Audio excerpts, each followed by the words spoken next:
Rocky Gerung sebut terlalu cepat gula itu ada di bibir Agus. Bahkan terlalu cepat pohon tebu itu tumbuh di bibir AHY. Seharusnya nanti setelah 3 atau 4 bulan. Ya, betul. Saya tidak terbiasa untuk mengelak dari apa yang pernah saya sampaikan, dan saya menyampaikan itu juga dengan niat yang baik. Presiden Jokowi juga pasti memahami, kami hanya mengingatkan ketika itu ada masa recovery pasca COVID. Tetapi setelah itu semua telah diatasi, telah berakhir, dan Indonesia sudah bangkit kembali, ekonominya juga semakin menggeliat, termasuk UMKM juga terus kita berdayakan. Ya, tentunya tidak ada halangan lain. Justru sekarang kita fokus pada investasi. Karena kekuatan utama dari pembangunan mahakarya seperti ini tentu di investasi. Kita tidak ingin habis-habisan dari APBN tentunya, tetapi dengan investasi yang kita alirkan, baik dari dalam maupun luar negeri, itulah mengapa ATR juga punya peran yang penting.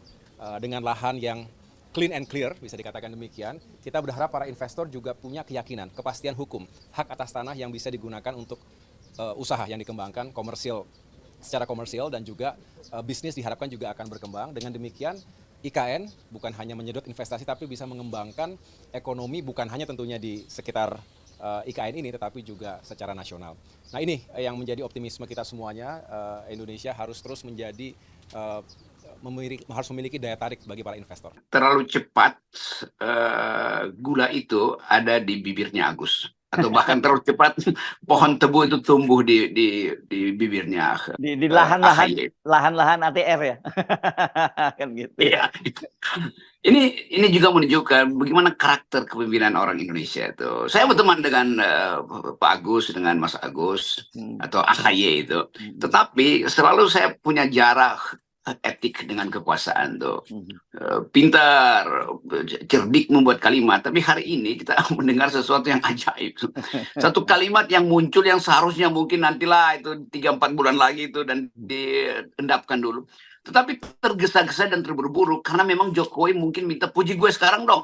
Jadi tukar tambah pujian sebetulnya tuh supaya juga Jokowi mungkin dipuji langsung oleh AHY supaya Jokowi nggak menaruh curiga lagi partai-partai Demokrat kan. Tetapi kita juga tahu bahwa Demokrat itu sebagai partai banyak orang yang kritis tetap pada Jokowi, bahkan SBY tetap kritis pada Jokowi. Jadi mungkin kita akan lihat ya, karena Pak SBY tentu akan terlalu berlebih kalau Pak SBY yang puji-puji IKN itu, maka ketua partainya. Tetapi itu satu kimia yang sama aja kan.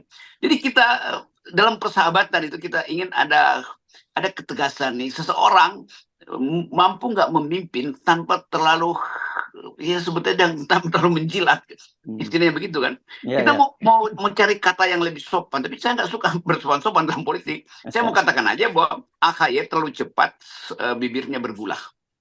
Penampilan pertama AHY dia udah sangat politis, dan itu menimbulkan kesan bahwa ada ketakutan pada partai Demokrat kalau AHY hanya dijadikan semacam pemanis di kabinet yang kemudian nanti nggak akan dapat portofolio, karena satu waktu nanti Jokowi akan tuntut bahwa saya yang taruh AHY, berarti kabinet Pak Prabowo juga akan saya ikuti. Padahal sebetulnya kalau kita bikin kalkulasinya berapa lama sih kekuatan Pak Prabowo, Pak AHY Pak Jokowi untuk ikut campur dalam kimia baru politik Prabowo tuh. Jadi sekali lagi bukan soal kita, soal saya adalah mencoba melihat kapasitas seorang leader yang tiba-tiba jadi dealer hari ini kan, yaitu AHY.